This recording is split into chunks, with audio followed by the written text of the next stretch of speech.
पर्यटन स्थल औली की कैरिंग कैपेसिटी की विस्तृत रिपोर्ट बनाने के लिए प्रदेश सरकार आईआईटी रुड़की के एक्सपर्ट विशेषज्ञों की मदद ले रही है, ताकि औली में उसकी वहन क्षमता के अनुरूप सस्टेनेबल डेवलपमेंट हो सके, जिससे औली को पूरी तरह से विकसित किया जा सकेगा। इस प्रोजेक्ट हेतु आईआईटी रुड़की के एक्सपर्ट पैनल ने काम करना शुरू कर दिया है। नगर पालिका के पोटा कैबिन में एसडीएम जोशीमठ कुमकुम जोशी की अध्यक्षता में हुई खास बैठक में औली की वहन क्षमता को लेकर आईआईटी विशेषज्ञों ने Auli hotel association, adventure tour operator सहित पर्यटन विभाग, विद्युत, पेयजल, पालिका प्रशासन, पीडब्ल्यूडी सहित skiing and snowboard association Chamoli के सदस्यों से औली की वहन क्षमता को बढ़ाने और किन बातों पर फोकस रखा जाए, इसको लेकर सुझाव मांगे। अब इसके बाद आईआईटी रुड़की के विशेषज्ञों द्वारा इस पर खाका तैयार कर शासन को रिपोर्ट सौंपी जाएगी। Bureau report, news studio, Joshimath. 4 मार्च को निकलने वाली श्री पंचदशनाम जूना और अग्नि अखाड़ा की पेशवाई की तैयारियां शुरू हो गई हैं। पेशवाई में हाथी, रथों, घोड़ों के साथ साथ भव्य उत्तराखंड के कुमाऊनी और गढ़वाली संस्कृति की झलक दिखेगी। इसके साथ ही शोभा यात्रा में देवभूमि के लोक वाद्य यंत्र भी बजाए जाएंगे। आचार्य महामंडलेश्वर और संत कोरोना से बचाव का संदेश भी देंगे और उसके लिए खुद मास्क पहनकर शोभा यात्रा में शामिल होंगे। जूना, अग्नि और आवाहन अखाड़े की ध्वजा 3 मार्च को स्थापित होगी।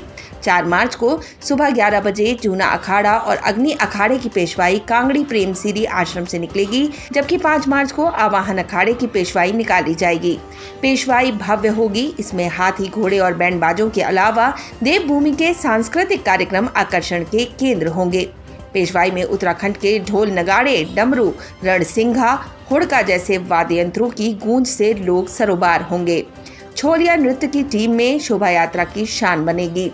ऐसे में 3, 4 और 5 मार्च को लगातार पेशवाई से गूंजेगा हरिद्वार, जिसको देखने के लिए लोग 12 वर्षों तक करते हैं इंतजार। पेशवाई में नागा साधु भी होंगे और किन्नर अखाड़ों के आचार्य महामंडलेश्वर भी शामिल होंगे। Bureau report, news studio, Haridwar.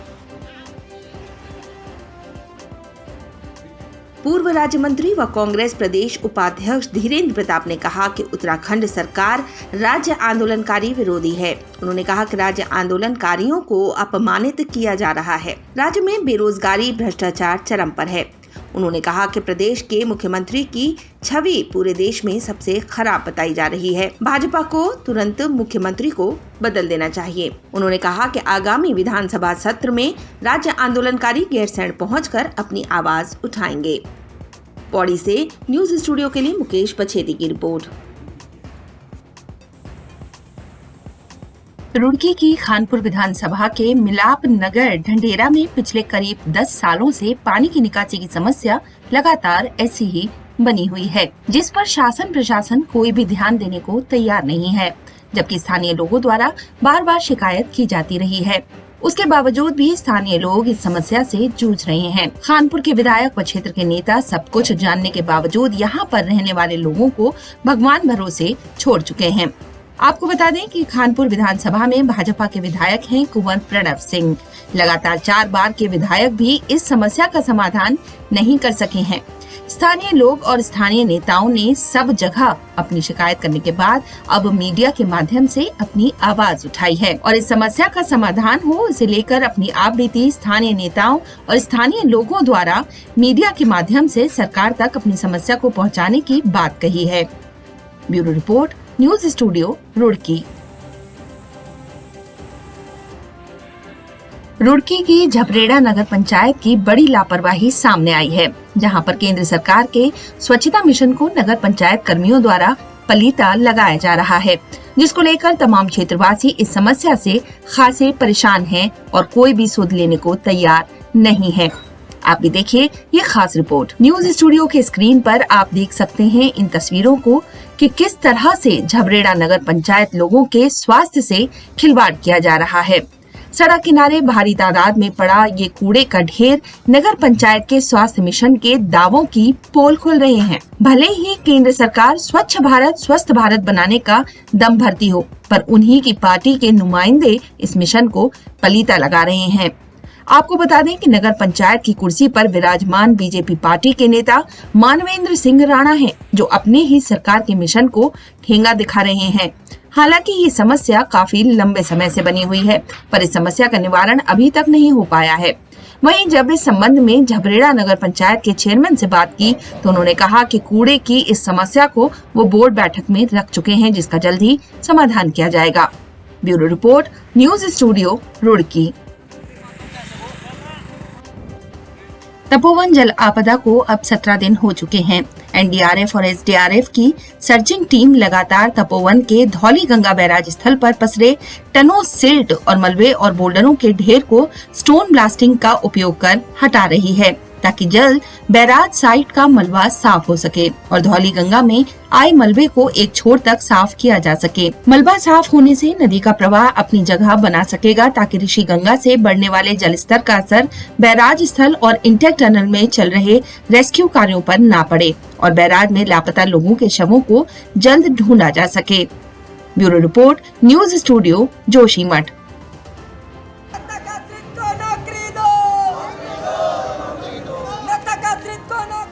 Kichha में आज देवभूमि उत्तराखंड सफाई कर्मचारी संघ के नेतृत्व में नगर पालिका मेन गेट पर समस्त आउटसोर्स कर्मचारी अपनी विभिन्न मांगों को लेकर काम बंद कर अनिश्चितकालीन हड़ताल पर बैठे हैं। उपशाखा अध्यक्ष विनोद कुमार ने बताया कि पूर्व में 18 दिसंबर 2020 को विभिन्न मांगों को लेकर हुई हड़ताल को पालिका द्वारा आश्वासन देकर व लिखित समझौता कर 19 दिसंबर को समाप्त कराया गया था तथा उसके एक माह के अंदर ही समस्त समस्याओं का निस्तारण करने हेतु कहा गया था, लेकिन पालिका द्वारा 2 महीने से अधिक का समय बीतने पर भी कर्मचारियों की विभिन्न मांगों को लंबित रखा गया है, जिससे विवश होकर आज से फिर अनिश्चितकालीन हड़ताल का बिगुल फूंक दिया गया है।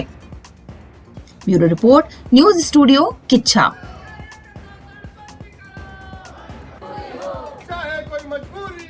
जल संस्थान डोईवाला के कार्यालय पर कांग्रेस नेता मोहित उनियाल और भारत भूषण पेले के नेतृत्व में सैकड़ों महिलाओं ने प्रदर्शन कर जल संस्थान के अधिकारियों पर आरोप लगाया कि उन्हें सरकारी योजना से वंचित रखा जा रहा है, जबकि राज्य की त्रिवेंद्र सरकार गरीब परिवारों के लिए तमाम विकास योजनाओं का संचालन कर रही है, लेकिन राजीव नगर और केशवपुरी बस्ती के गरीब परिवारों को सरकारी योजना हर घर जल हर घर नल योजना से वंचित रखने का आरोप लगाया। मौके पर पहुंचकर जल संस्थान के अपर अभियंता विनोद असवाल ने प्रदर्शनकारियों से वार्ता की और उनकी समस्याओं को सुना और तत्काल विभाग के कर्मियों को कार्यवाही करने के निर्देश दिए, जिसके बाद प्रदर्शन समाप्त हुआ और प्रदर्शनकारियों ने सीएम जिंदाबाद के नारे लगाए। उधर डोईवाला जल संस्थान के अपर अभियंता विनोद असवाल ने कहा कि शासनादेश जारी हो गया है और जल्द ही सभी पात्र व्यक्तियों को सरकारी योजना का लाभ मिलेगा।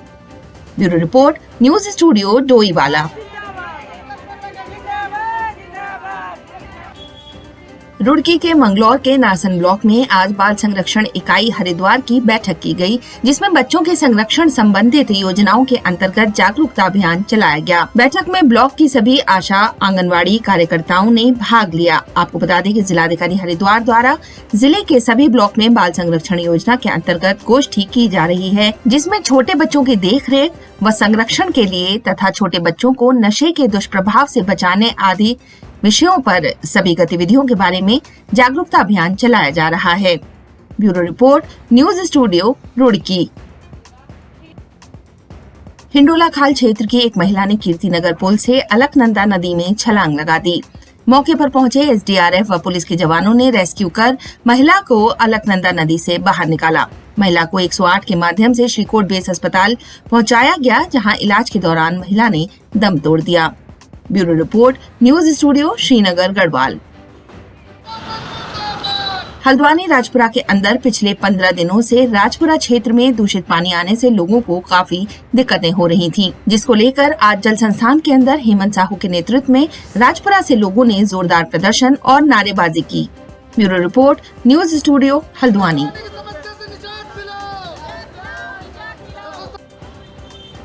हल्द्वानी में जनता को जाम से जल्द ही मिलेगी निजात, जिसे लेकर प्रशासन ने तैयारियां पूरी कर ली हैं। प्रशासन के द्वारा हल्द्वानी शहर के अंदर ज्यादा जगह स्ट्रीट लाइट लगाने का कार्यक्रम जोरों पर चल रहा है, जिसमें स्ट्रीट लाइट के जरिए लोगों को यातायात के नियमों का पालन करना होगा और लोगों को जल्द ही जाम से निजात मिल सकेगी। जिला प्रशासन ने 13 जगहों को चिन्हित कर स्ट्रीट लाइट लगाने का ठेका दिल्ली की एक कंपनी को दिया है, जो शहर में तेजी से काम कर रही है।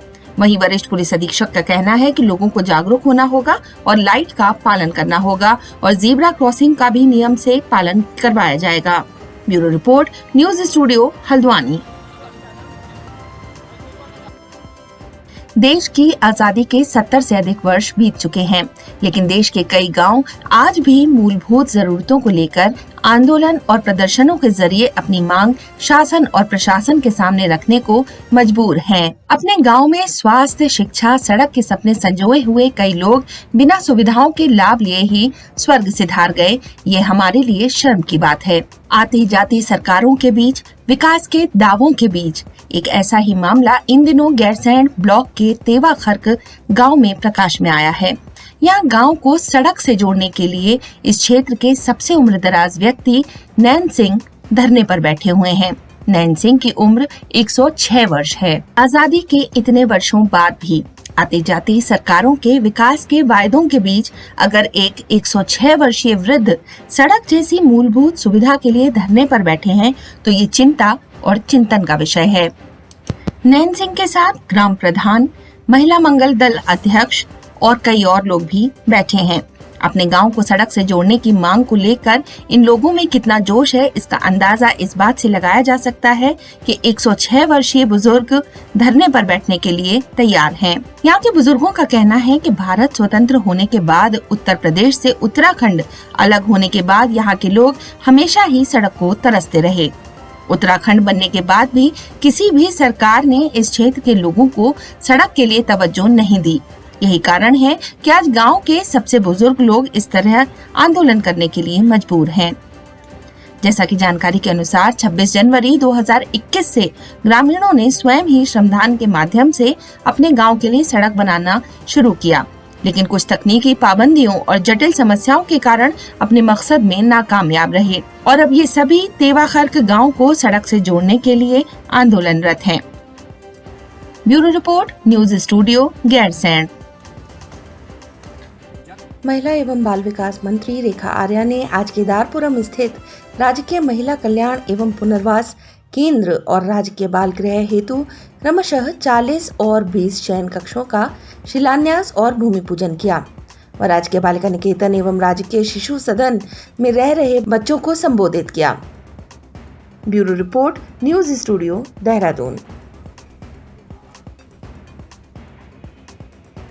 अब पोस्ट ऑफिस से आपके पार्सल की डिलीवरी में कोई लेट लतीफी नहीं होगी, क्योंकि भारतीय डाकघर ने अब मॉडल डिलीवरी सेंटर की शुरुआत की है। इसके माध्यम से उसी दिन आपके पार्सल को डिलीवरी की जाएगी। इसके लिए छोटे वाहनों की भी व्यवस्था की गई है। मॉडल डिलीवरी सेंटर में पार्सल के रखरखाव, ट्रेसिंग के साथ साथ सुरक्षा के लिए सीसीटीवी कैमरे भी लगाए गए हैं। साथ ही पार्सल आने के तत्काल बाद तुरंत उसकी छटनी कर डिलीवरी का काम शुरू कर दिया जाएगा। जी हाँ, भारत सरकार ने भारतीय डाक विभाग को एक नोडल डिलीवरी सेंटर बनाने के आदेश दिए थे। उसके तहत हल्द्वानी में भी नोडल डिलीवरी सेंटर हमारा काम कर रहा है, जो केवल पार्सल के डिलीवरी के लिए स्पेशल अरेंजमेंट्स देता है और आपका पार्सल आ जाता है तो हम उसको मैकेनाइज्ड वे में अपनी गाड़ियों के द्वारा आज ही के दिन में कस्टमर उसके एड्रेस तक बंटवाने का काम सुनिश्चित कर रहे हैं।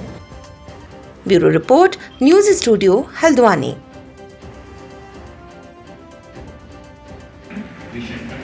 सीएम त्रिवेंद्र सिंह रावत ने आज पुलिस लाइन में महिला कमांडो फोर्स व स्मार्ट महिला चीता पुलिस यूनिट के डेमो का शुभारंभ किया।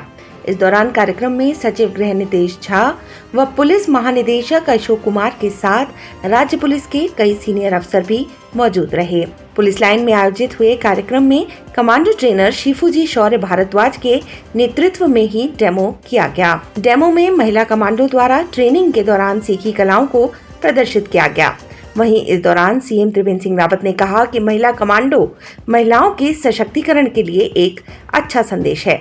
यहाँ कार्यक्रम में उपस्थित सभी महिलाओं और बालिकाओं को भी इससे प्रेरणा मिलेगी। देखिए, उत्तराखंड वैसे तो लॉ एंड ऑर्डर की दृष्टि से एक शांति प्रिय राज्य है, लेकिन जब हम महिला कमांडो की बात करते हैं या महिलाओं के सशक्तिकरण की बात करते हैं तो इसका मतलब ये होता है कि केवल और केवल लॉ एंड ऑर्डर की सिचुएशन जब खराब होती है ऐसे में ही वो काम नहीं करेंगी, बल्कि उससे उनका जो मानसिकता है उसमें भी परिवर्तन आता है। और इससे जो यहाँ पर सैकड़ों जो बच्चियाँ यहाँ पर आज इस कार्यक्रम को देख रही थी, उनके मन में भी एक जोश और उत्साह होता है कि हाँ, हम किसी से कम नहीं हैं, हम भी कर सकते हैं। जिस तरह के हैरतअंगेज करतब यहाँ पर हमारी कमांडोज ने दिखाए हैं वो अपने आप में बेमिसाल हैं। उनकी जितनी प्रशंसा की जाए कम है। मैं सिपू जी जिन्होंने इन बच्चों को प्रशिक्षित किया है, उनकी टीम ने इनको प्रशिक्षित किया है और पूर्वाभ्यास ATS ने इनको हरिद्वार में कराया है, इन सबको मैं बहुत बधाई देता हूँ, बहुत शुभकामनाएं। Bureau report, news studio, Dehradun.